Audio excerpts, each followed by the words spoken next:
Olá pessoal, tudo bem? Meu nome é Moacir Santos, eu sou engenheiro eletricista e eu ajudo engenheiros eletricistas a faturarem mais de 10 mil reais por mês com projetos elétricos. E hoje eu vou te mostrar como dimensionar um DPS para residências e se realmente precisa da utilização de um DPS para residências. Vamos lá! Bom pessoal, a primeira coisa que eu quero mostrar para vocês aqui na NBR 5410 é o seguinte: quando que ela fala para instalar DPS em uma edificação? Ou seja, quando que ela fala para prover a proteção contra sobretensão transitória? Quando a gente fala de sobretensão transitória, é uma elevação de tensão muito alta em um curto espaço de tempo. Isso acontece em uma descarga atmosférica, por exemplo, um raio atinge uma edificação ou próximo a essa edificação. Isso acontece em manobras de rede elétrica, abertura e fechamento de chaves, que também geram uma elevação de tensão, uma sobretensão transitória que pode chegar nessa instalação elétrica. Então, quando prover essa proteção contra a sobretensão transitória, que é a utilização no DPS, né? Quando prover a utilização do DPS, isso aqui a gente vê no item 5421, no item de proteção contra sobretensões transitórias em linha de energia, porque a gente está falando aqui de linha de energia. Não estamos falando em linha de sinal, embora na linha de sinal também é necessário da mesma forma, tá?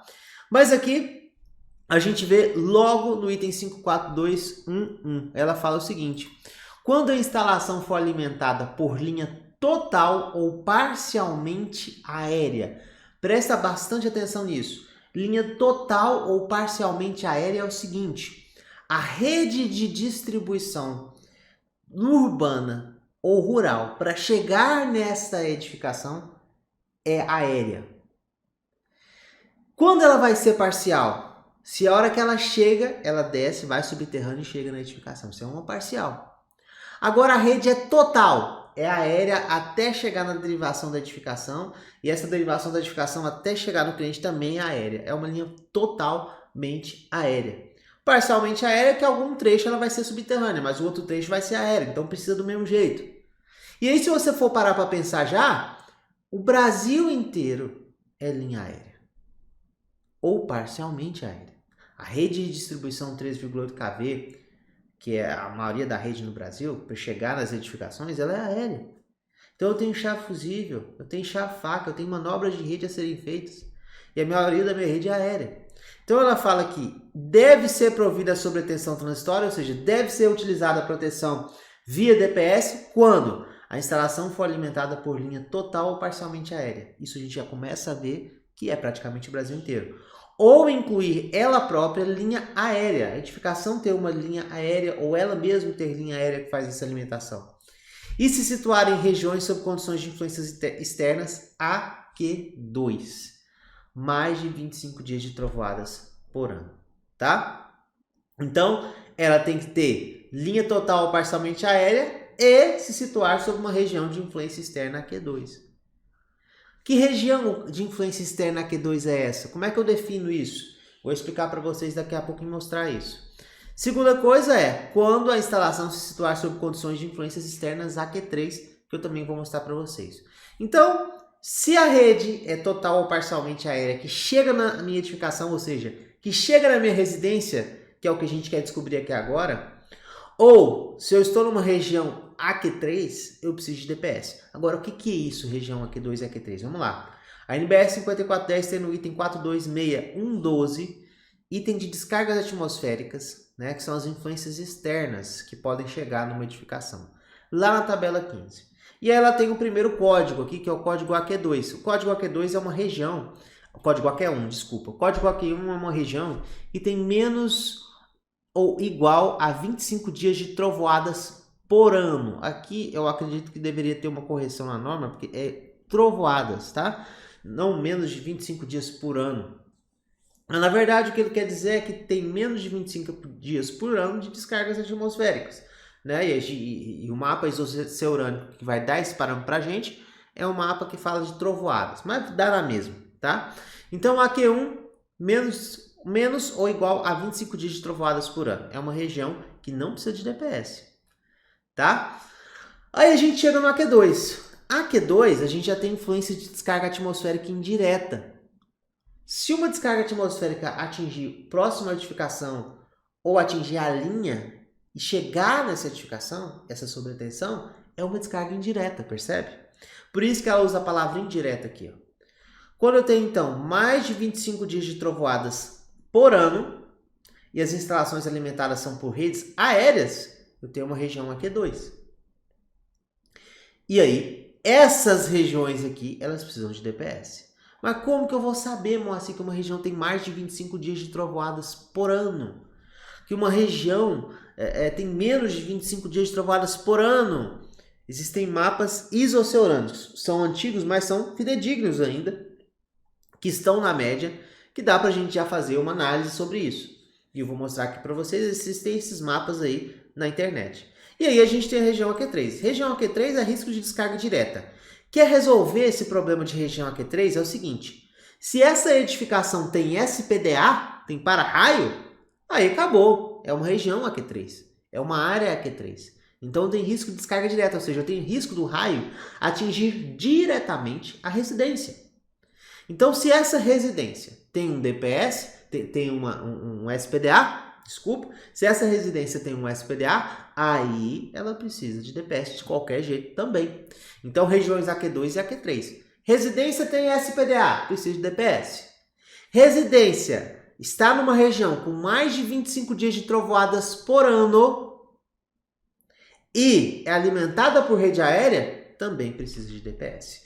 E aí presta atenção agora, isso aqui é um mapa isoceurânico. Se você observar os mapas isoceurânicos, eles vão trazer as informações para a gente das regiões que tem mais de 25 dias de trovoadas por ano, quantidade de trovoadas por ano. E se você for observar durante todo esse mapa aqui, somente as regiões que envolvem uma faixa da Bahia até o Ceará, que tem menos de 25 dias de trovoadas por ano. Ou seja, praticamente o Brasil inteiro corresponde a uma região AQ2.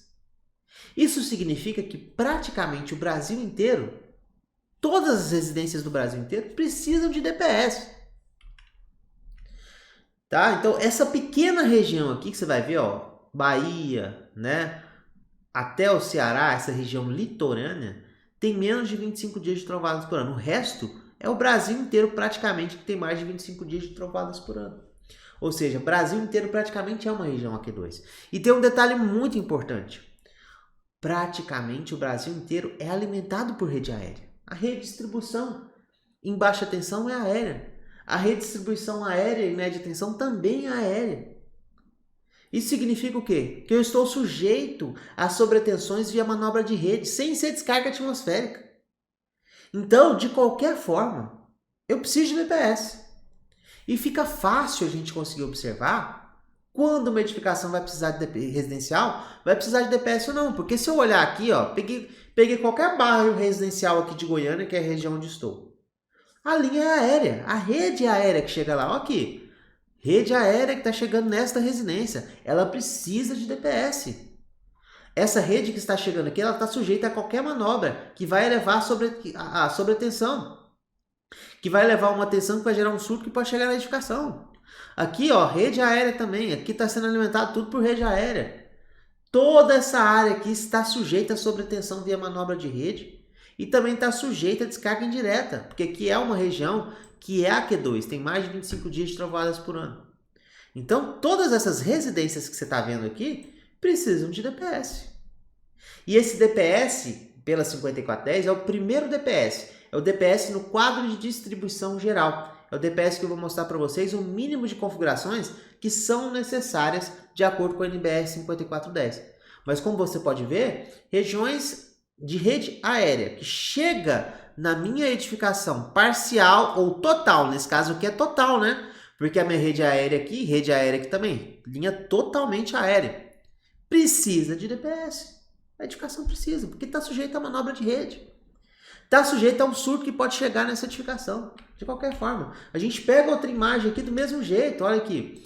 A gente tem, ó, em cabo multiplex, uma rede aérea. A gente tem rede aérea 3,8 kV, compacta aqui também. E a gente tem as alimentações totalmente aéreas aqui também para as residências, olha aqui. Totalmente aérea para residência, totalmente aérea para residência. Todas as residências são alimentadas por rede aérea, tá vendo? todas precisam de DPS. E assim segue o Brasil inteiro. Todas as edificações, praticamente no Brasil, estão sujeitas a surtos elétricos. Então, para que eu vou me abster de inserir um DPS que é barato comparado ao estrago que ele faz se você não utilizar o DPS? Para que eu vou não utilizar um DPS, que é um dispositivo barato na edificação residencial, sendo que praticamente todo o Brasil precisa? Então, mesmo que eu estou numa região litorânea, a rede é aérea que chega lá. Então eu preciso de DPS de qualquer forma. E como que eu dimensiono esse DPS com essas configurações mínimas em uma região AQ2? Aqui eu não vou falar diretamente de uma região AQ3, porque envolve SPDA e aí vai envolver a NBR 5419. Mas para residencial, que a maioria é zona AQ2, região AQ2, que são edificações que não têm SPDA, vou mostrar para vocês um mínimo de detalhes e de itens que a 5410 pede para o dimensionamento. Aqui é uma situação AQ3 só para te mostrar e ficar claro. Edificação com SPDA precisa de DPS de qualquer forma, tá certo? Edificação com mais de 25 dias trovoados por ano e alimentado por rede aérea também precisa de DPS. É a situação AQ2, tá? Então vamos lá, como é que a gente faz a verificação dos itens principais desse dimensionamento desse DPS para residência? Primeira coisa que você tem que se preocupar é com o nível de proteção. Os equipamentos eletrodomésticos eles são fabricados para ter uma suportabilidade de sobretensão transitória. Ou seja, o seu notebook que você está vendo essa aula, o seu celular que você está vendo essa aula, o seu computador, a sua televisão, ela tem capacidade de suportar um nível de tensão transitório de acordo com a classe de tensão de alimentação. Então, se a alimentação é 220 desse equipamento, ele suporta um nível X de KV transitório. E isso é muito importante para o dimensionamento do DPS, você vai ver agora. Então, a função do DPS é justamente proteger esses equipamentos eletroeletrônicos que estão conectados à rede, não é? Então, esses equipamentos ele tem um nível de sobretensão transitória. Todo equipamento, tá, eletrodoméstico possui um nível de suportabilidade de tensão em milésimos de segundo em cada surto. Ele é projetado para isso, tá? E a ideia é fazer o seguinte: primeiro, descobrir qual é esse nível de tensão que o equipamento suporta e fazer com que o DPS não deixe passar esse nível de tensão acima do que o equipamento suporta. E aonde que eu vou olhar isso? Tabela 31. Tabela 31 da NBR 5410. A gente tem aqui equipamentos de utilização. E aqui a gente tem dois principais redes, né? Sistemas trifásicos na nossa edificação. Sistema 127.220. Os equipamentos são fabricados para suportar 1,5 kV de tensão de impulso suportável. Ou seja, se chega uma sobretensão transitória de 1,6 kV, esse equipamento é danificado. Se chega uma tensão transitória abaixo de 1,5 kV, ou igual a 1,5 kV, esse equipamento suporta essa sobretensão transitória. Nossa, Moacir, mas é 1,5 kV, quilovolts. O equipamento suporta. Lembrando que é transitório, é muito rápido esse nível de sobretensão, tá? Eu sempre comparo a você passar o dedo numa vela. Se você passa o dedo numa vela muito rápido, você não queima. Se você passa o dedo na vela devagar, você é capaz de queimar. Como essa sobretensão é transitória, é muito rápido. Então o equipamento não queima em milissegundos, mas tem uma certa suportabilidade. Se é tensão 127-220 que nem está na tabela, ele suporta até 1,5 kV. Se é 220-380, ele suporta até 2,5 kV de tensão transitória. E o DPS que eu tenho que utilizar tem que deixar passar uma tensão transitória abaixo disso. Porque se ele deixa passar uma tensão transitória abaixo disso, está tudo certo. Meu equipamento de suporte ele está protegido em caso de surto elétrico. Tá? E é justamente isso que eu vou falar aqui para vocês. Os DPS eles precisam ter nível UP, que é o nível de proteção do próprio DPS, menor que a suportabilidade de impulso do próprio equipamento. Se ele tiver, tá tudo ok com esse equipamento. Ele vai ser protegido em caso de surto elétrico. Tá? E aí uma coisa muito importante que você tem que saber sobre os DPS. Todo DPS ele vai deixar passar uma tensão UP nos seus terminais em caso de uma sobretensão. Então, ele não protege 100%, né? Ele deixa passar um nível de tensão. Agora, se esse nível de tensão for menor do que o equipamento suporta, tá tudo certo. Então, o DPS, em caso de surto, ele deixa passar um nível de tensão sim, tá? Então, vamos supor que o nível de proteção desse DPS seja menor do que 1,2 kV, ou seja, ele vai deixar passar 1,2 kV para baixo para essa instalação. Só que a minha região é 127.220. Ela suporta 1,5 kV, de acordo com a tabela 31. Então tá tudo certo. Se os DPS deixa passar menor que 1,2 e o meu equipamento suporta 1,5, equipamento protegido. DPS ok para essa instalação. Agora, se eu tivesse numa região 127.220 e tivesse um DPS menor que 2,5, ele poderia deixar passar 2. E aí meu equipamento não estaria protegido. Tá? Então, quanto menor é esse nível de proteção do DPS, esse UP, melhor é o DPS. Muita gente acha que é a corrente nominal, mas não é. É o nível de proteção UP, que é justamente o nível de tensão que ele vai deixar passar e o equipamento suporta ou não esse nível de tensão, de acordo com a classe de tensão que é alimentado ele, 220, 380 ou 127, 220. Isso é muito importante, sempre precisa ser verificado a tabela 31 da NBR 5410. Mas é fácil de decorar. 220, 380, 2,5. 127, 220, 1,5. Meu DPS tem que estar sempre menor do que esse valor de tensão da tabela 31, tá? Tem outro nível de tensão também, que é a tensão de operação contínua, tá? É o valor de tensão em que o DPS não vai ser acionado. Não é especificamente uma tensão de proteção. Ela é uma tensão justamente para o DPS não ficar sendo acionado o tempo todo por causa de oscilações na rede naturais. Então, o que acontece? A gente tem aqui esquemas de aterramento, né? O esquema de aterramento utilizado no Brasil 100% é o esquema TNS. Praticamente o Brasil inteiro é no esquema TNS. Né? Então, aqui a gente consegue ver que o DPS ele é conectado entre fase e proteção. No esquema TNS, é 1,1 vezes a tensão fase neutro. Tensão fase neutro 127 ou tensão fase neutro 220.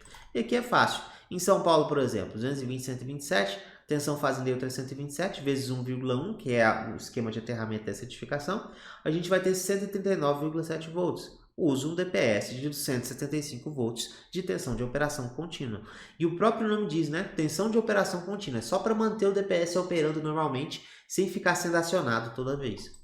E aqui a gente tem, em Goiânia, 380 a 220, tensão fase neutra 220 vezes 1,1, a gente tem 242. Aqui eu posso usar um DPS de 275 volts ou de 250 volts, que também tem fabricado, tá? E aí uma pergunta que sempre fazem, mas se um sistema que é 127 volts, eu posso utilizar a tensão contínua de 275 ou maior? Pode. Essa aqui é uma tensão de operação, é só para manter meu DPS operando. Então eu posso trabalhar normalmente. Não é uma tensão de proteção, é uma tensão de operação. Percebe que os nomes são diferentes? O P é uma tensão de proteção. Tensão de operação é outra coisa, é só para manter esse DPS funcionando. Porque essas oscilações de rede não são transitórias. Essas oscilações de rede, elas são naturais. E podem durar alguns segundos. Então, nesse caso, pode ser trabalhado da mesma forma, tá? E aí a gente tem a corrente nominal do DPS. Na corrente nominal do DPS, ela pede no mínimo 5 kA. Mas, Moacir, eu posso colocar mais? Pode colocar bem mais. 10, 15, 20, 30, 60 kA se você quiser, tá? Mas o mínimo que a NBR 5410 pede para edificações AQ2, que é este caso aqui, é 5 kA. E para edificações AQ3 é 12,5 kA, só que é tensão de correntes de impulso. E aí a gente explica em outra aula para vocês. Mas o mínimo é 5 kA. Então o que eu posso fazer? Numa região 220, 380, eu utilizo um DPS de UP menor do que 1,5 ou menor do que 2. Já é o suficiente, porque a suportabilidade dos equipamentos é 2,5. Eu trabalho com uma tensão de 275 volts e trabalho com corrente no mínimo 5 kA. 5, 10, 15, 20 já vai ser o suficiente para eu ter um DPS perfeito para a minha residência. E é assim que faz o dimensionamento e essas são as configurações mínimas. Gostou desse vídeo? Então se inscreve nesse canal agora. Se inscreve aqui embaixo, tá? Para você sempre receber notificações de quando eu postar vídeos novos aqui para vocês. Outra coisa muito importante, tem um botãozinho aqui de compartilhar.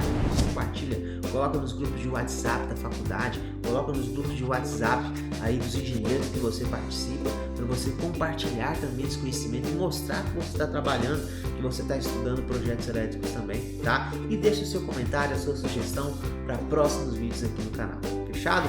Tamo junto, um grande abraço e até a próxima.